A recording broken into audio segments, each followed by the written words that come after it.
Hey guys, Banana Luck here. Welcome back to another Watcher of Realms video. We're back with another tier list today because we have a pick your own limited banner that's coming up this weekend. So you can see exclusive lucky pick. Select one of the release event exclusive heroes to receive a 20x drop rate boost, and you're guaranteed to get them within 200 summons. Now, I will not try to cover PD manipulation because I find that I've talked about that way too many times. I'll probably just link a video to that if any one of you are interested. But today we want to talk about my tier list, and specifically something has changed quite significantly that will remove one of these units from, what I'll normally recommend people to go after. So let's get into that without further ado, and let me bring up my screen. Alright, so this is the spreadsheet that I've done up to explain which are the best units to go for. I will say that the heroes have been ranked in such a manner where, it's in descending order. I honestly feel like Diao Chan is probably one of the best units to go after right now.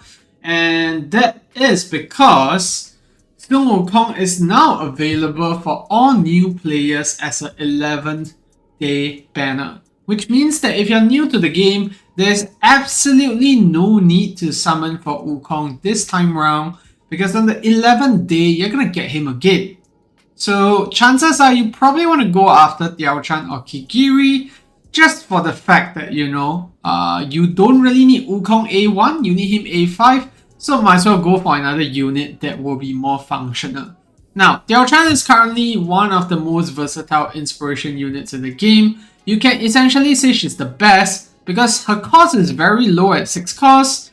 A1, it's what you need to function in a lot of endgame content where you need that slightly bigger range. A3 for arena because you need one extra unit, so 3 total units getting the penetration buff that she provides. By A0, she's probably one of the most useful limiteds that you can get at the moment. And you definitely don't want to go after her A5 because it's very niche usage. I've seen some people using it in arena, but other than that, there's no need to go after that awakening. So for those reasons, I would say if you're a new player to the game and you're not sure on what to go for, you probably will get Wukong soon, so might as well go for Diao Chan at this moment so you have a very solid Guild Boss team moving forward. Now, second unit that we're going to talk about here is Kigiri. Kigiri is arguably the best single target unit in Abyss. Nothing can beat that at the moment. But recently, he's not so much of a must-have anymore. The last time that we made this video, we said that he's very much needed in what do you call it? He's needed in this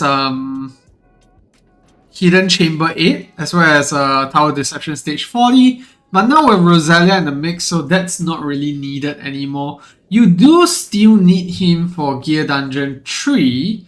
But my gut feel is that people going after such a tier list may not even be that far off yet. So Kigiri might not be that helpful because if you're looking at Gear Dungeon 3, you also need Kigiri at a bare minimum of A3. So if you're a newer player, a base copy of Diao Chan or Wukong will probably do much better for you. And yeah, he is still a very solid single target unit.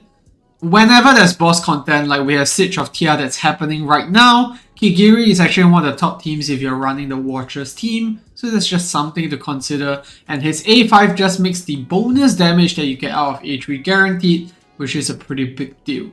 Now, Wukong is still second best as single target unit in Abyss, but he is much more versatile than Kigiri because of the 2-tower range, which means that you can hide him behind a tank. But the problem is that everyone that's new to the game now gets him on the 11th day. So if you're new to the game, Wukong is no longer a necessity. So I move him down a bit. But that's not to say he's a crap unit. He's still a very solid unit. A5 doubles the amount of hits that he gets off his ultimate. Increases the increased damage to bosses as well, I think by from 5 stacks to 25. So it's a very big deal. A5 is the biggest awakening. If you're planning to get him to A1 or A3, forget about it. Try to aim for A5. So it means you either want to put a lot of soul stones in him, or you're going to be summoning a lot on this banner. But bear in mind, the anniversary is just 2 months away, so just take that into consideration when you're thinking whether or not to go all in. Next unit is going to be Moriden, a very solid unit in Abyss as well, because he provides vulnerability with his exclusive artifact. He's the best person to kill Inquisitors in Malrix, the mossy ones. So those are the units that spawn on the top left, and Moriden's Tactician ability just allows him to partner very well with Nerissa, so he can stay out of your normal healer range, but still get healed by Nerissa through Abyssal Favor. Now, if you have more questions about that, you can comment down below. I can explain it to you in greater detail. But I don't want to delve too deep into this. The last thing is that Moriden is needed for Valara to be usable in Arena, because you need the reduced cost, otherwise Valara's default cost is going to be 17. So just bear that in mind. A1 is his biggest awakening. A3 is nice as well, A5 as well, but it's not really that needed. I think A1 is where the biggest amount of damage output, or rather power spike, you're gonna see. Now, next unit is a new one on the list. That's Akira. Very solid unit in Matrix, as well as in Malrix for the Molten variation, because there are often times where you get the Molten variations, and there are units that are immune to magic damage, and Akira is one of the most solid physical damage dealers. She also has Winter's Bite, which is very handy there. And A1 is an amazing awakening if you have put her recently, because you just get that instant boost to her clones, giving them ultimate every time you deploy them, which is huge. Otherwise, the clones will never ever activate their ultimate.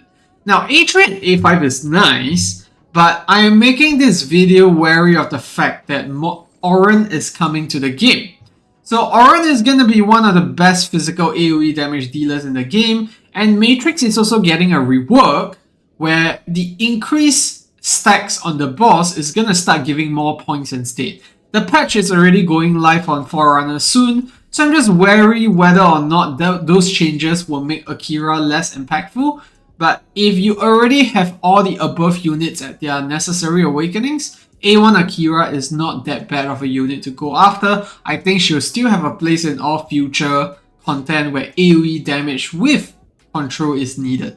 Now, next unit is going to be Gwendolyn. I'll be upfront with you. Gwendolyn has absolutely garbage awakenings, but she is a must, one of the, not say necessary units or must have, but it's one of the key units that makes Gear Dungeon 3 way easier, so that you can not try to use, Ravenhall and, just die to the units again and again. She is a very solid unit there, and the rework Gwendolyn also offers Rage Regen, physical damage vulnerability, and the shields now cover the entire ultimate range instead of just the lowest HP unit and the 8 tiles around them. But I'll say the base copy is more than enough. I'll only pick her if you need her for Gear Dungeon 3 and you have all the above units accounted for. But otherwise, I'm very sure people will start finding ways, or have already found ways around not using Gwendolyn. So look for guides there, see if you can attempt it, but of course if you pick Gwendolyn, it's just going to make your life a lot easier. Next unit on the list, it pains me to say this, Anora was one of the most solid AoE mages back then. I remember using her for Mossy Trials on even level 4s, but we just have so much more new mages that have dropped recently. We have Verlis, we have Rosalia, we have Azeroth as well. Anora is just not as good as she once was. She also struggles with Rage Regen because she's immune to both enemy and ally debuffs and buffs. So you do need her at A3 as well to do good work. She can also be a solid unit at A0 for Gear Dungeon 1, Stage 13, but it's not something that I will go after actively unless you're looking at it for collection purposes. Now, the next units are going to be no other way. You shouldn't be summoning for them unless you're looking at them for a collection perspective. Falshia is a unit that just never really did well. She had her moment where she got reworked with the Esotericis faction. We had some changes as well, and she was a pretty solid damage dealer at A3. But up till now, there's no place in the game that you really need her. But of course, if you have all the other units already accounted for, feel free to go for her. We also have Captain Riv. very niche unit that offers a lot of stance, control, but now we have Greybeard and Arlet in the mix, which kind of do the same thing, not exactly the same. So I'll go after him for collection purpose as well, provided you have all the other units accounted for. Next one is Dahlia. She had her brief moment in Codex, but that got patched out. So she's not really usable anywhere right now. In some GVG maps where there's one straight line tile, she can be used, but I would say the base copy is more than good enough. Don't need to really bother about anything else. And then the last unit on the list here is last. Obscenely power crap unit that just simply does nothing in this day and age. I would not go for her unless you're looking at her for collection purposes, but I rank all three of those other units above her because there's just simply no reason to go for her. So that's it for the tier list. Before I end off the video, I just have some questions that I think will be helpful for you to ask yourself. Where do you want to focus next in terms of game progression? If let's say you're looking at single target content, Diao Chan, Kigiri, Wukong, Moriden, that's where you want to look at. Akira is more for Matrix, and I would say Matrix mainly. And then Gwendolyn is for Gear Dungeon 3. Anora, Falchia, Captain Rift, Dahlia, and last is mainly for collection purposes. But I'll say that most of these units you're looking at, it's really for single target damage content, and most importantly, awakenings. Because if you're looking at meeting some awakenings that will help you get a power spike like A3 Kigiri, then it could be a very big deal in terms of what you pick. So bear in mind what soul stones, how many soul stones you have, what are you going to have in terms of summons as well to get the required awakenings, because these limited banners normally have a very bad drop rates. Getting the second copy and beyond is going to be pretty tough. So think of that, and also consider whether you can reset any of these units if you pull extra copies. I generally look at 3 soul stones and above before I consider resetting a unit. Otherwise, I don't think it's just that worth it. And then last but not least, third point, are there alternatives to the heroes that you're looking at here? Personally, I am not running Kigiri in my Abyss team. Let me just pull away the screen for a moment here. You can see that on my Abyss 80k team, I'm actually running Moriden, Wukong, Raiga, as well as Astro. So I'm not running Kigiri at all, but I'm able to achieve such scores. Granted, I do have really good gear, and also my Esotericis units on high awakenings, but that's just something to consider because with those 4 units without A4 Kigiri, I was able to break the last physical shield. So just bear that in mind when you're considering what to pull for. Whether there are alternatives, Kigiri in that specific example was one of the units that I managed to replace. And then last but not least, please remember that the base copies of units are always more important than awakenings. If you already have Diao Chan and Wukong, you want Kigiri's base copy over getting like an A1 Diao Chan, because that way the unit is already there ready for you in case you want to put soul stones into him in the future.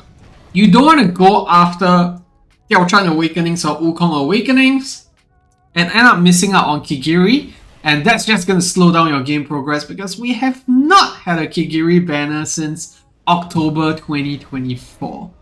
So yeah, that's gonna be it for the video. Thanks for tuning in. I hope you found that helpful in terms of your decision on which is the best unit to go after. It is a tough choice for sure because these banners are such a huge game changer, and picking the wrong units can often slow down your progress. So I wish you all the best in your summons this weekend. I'm not going to be having a pool party because I am away till Sunday. So I'll probably do my own pools on Sunday when I'm back, maybe live stream it. But good luck on your summons. If you have any more questions, leave it down in the comment section below. I'll try my best to answer them. And I'll see you in the next video. Goodbye.